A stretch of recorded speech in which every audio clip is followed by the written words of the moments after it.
લીંબાદ police station વિસ્તારમાંથી 2 3 wheel ટેમ્પોની ચોરી કરનાર 2 રીઢા ચોરોને ક્રાઇમ બ્રાન્ચની ટીમે ઝડપી પડ્યા હતા। ક્રાઇમ બ્રાન્ચની ટીમ પેટ્રોલિંગમાં હતી ત્યારે બાતમીના આધારે લીંબાદ એસકે નગર ઇન્ડસ્ટ્રીયલ વિસ્તારમાંથી અતુલ શક્તિ ટેમ્પો ચોરી કરી ભાગી છૂટેલા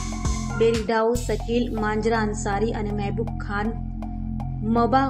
મોઇનુદ્દીન ખાન પઠાણને ઝડપી પડ્યા હતા। આરોપીઓની પૂછપરછ કરતા તેઓએ જણાવ્યું હતું કે શકીલ માંજરો અગાઉ પોતે વાહન લે વેચનું કામ કરતો હોય, ઘણા સમયથી કોઈ સારા વાહનો લે વેચ માટે ન મળતા હોય, પોતે દિવસે પોટલા ઉચકવાનું હમાલી કામ કરતો અને રાત્રે મહેબૂબ પઠાણ સાથે મળી પાર્કિંગ કરેલ ટેમ્પાઓની રેકી કરી ચોરી, જે ટેમ્પામાં સીટની નીચે લોક ન હોય એવા ટેમ્પાને રસ્સીથી ખેંચી લાવી